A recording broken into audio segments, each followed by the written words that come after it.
My name is Cham Kaur-Mann. I'm co-director of Next Leadership and I'm a Baptist minister.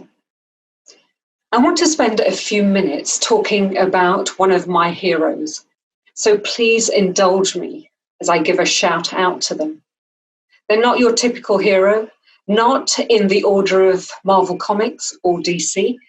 They're a hero of an altogether different kind from the biblical text. What's their background? Well, theirs is a story of being enslaved, trafficked, oppressed, abused, an outsider, marginalized, objectified, silenced, forced to work under unjust conditions, abandoned, treated as a commodity, surplus to requirement, and rejected. My hero is found in Genesis 16 and Genesis 21. And I invite you to join me as together we can look through another lens at Hagar. Genesis 16, long story short, Hagar, an African woman, an Egyptian slave, is forced into a surrogate arrangement with her master Abram by her Hebrew mistress Sarai, who at this time is unable to have her own children. You'll be familiar with their names, Abraham and Sarah. Sarai wants an heir for Abram, so she gives him permission to use Hagar as a viable womb. Soon the dynamics within the household become unbearable. Hagar decides to run away and escape. While on the run, she has an encounter with an angel, the angel of God. The angel's interaction with Hagar is in stark contrast to her interactions with her master and mistress. The angel addresses her by name. For the first time, we hear her name, Hagar.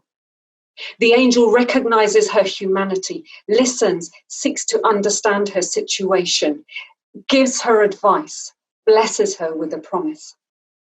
Consequently, Hagar returns to her mistress, gives birth to a son Ishmael, whose name means God hears. God clearly heard, saw her circumstances, took action. Fast forward to Genesis 21. We discover that Sarah has now given birth to a son of her own. Again, tensions are high in the household. Once again, Sarah takes charge. She instructs Abraham to send Hagar and Ishmael away, as the heir that she had so desperately tried to manufacture was no longer a necessity. Slave mother and son are now dispensable, surplus to requirement. Mother and son journey into the desert. Supplies run out. Hagar's distressed that her son will die of thirst. Her son is crying, as is she. Hagar is alone. She's abandoned. She's rejected. But she is visited once again by an angel who informs her that God has heard the boy crying. So the angel seeks to reassure her that he has a destiny and a purpose, and there is hope and a future for them both. The angel then enables Hagar to see a well with water to drink from, thereby meeting their physical needs so that mother and child can live and create a community for themselves in the desert. Many years ago, I recall an incident that occurred while I was waiting at a bus stop. I was joined by a group of white men who were eating chips. Suddenly, they turned around to me and began to spit the food that they were eating into my face. I tried to back away, desperately willing the bus to come, feeling scared, powerless to act, vulnerable, too afraid to speak up in case there were repercussions. Better to be spat at than beaten up. That's what I thought, but how crazy is that thinking? When the bus eventually came, the men continued with their threatening behavior towards me, but this time they were actually verbally abusive. However, no one on the bus called them out or told them to stop. Some ignored the scene being played out in front of them, while others simply sniggered. I just wanted the nightmare journey to come to an end. I couldn't breathe properly. I was so terrified. And how I wished at that time that somebody had stood up for me, stood with me, defended my corner, become an ally, and spoken out against the racist bullying behavior.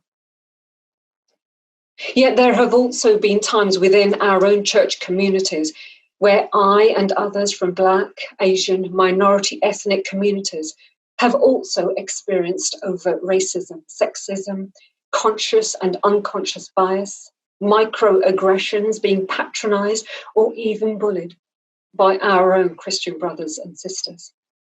The overwhelming response from fellow Christians around, all the while, has often been a resounding silence that has been deafening.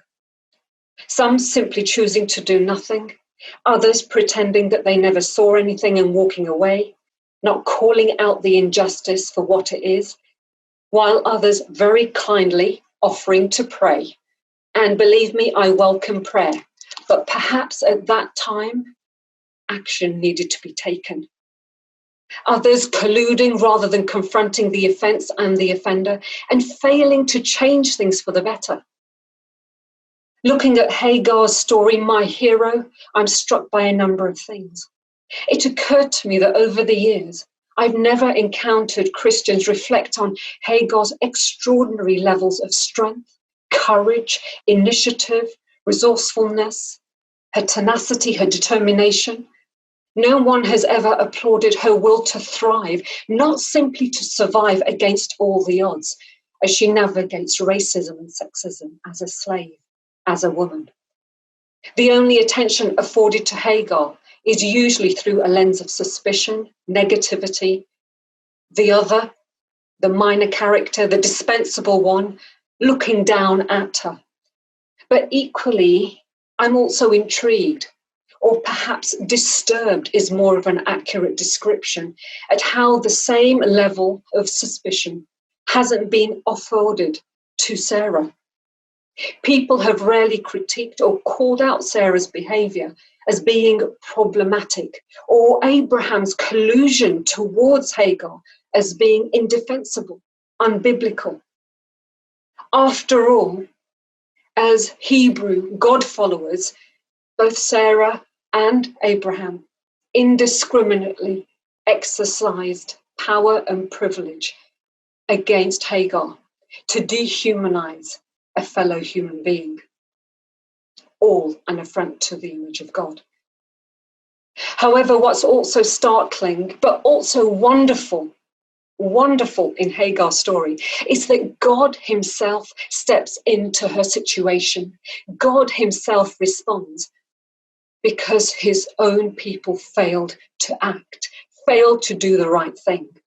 God was so concerned at the sin that was being perpetrated by Abraham and Sarah that he took drastic measures by sending his own messenger, an angel, to address the situation. The message is clear throughout the passage. God hears, God sees, God steps in and promises Hagar a better life. We too can become perpetrators of injustice, like Sarah. We too can become silent colluders, like Abraham. Or we can follow Jesus and hear and see and step up and enact and be part of something better. What will you choose to do?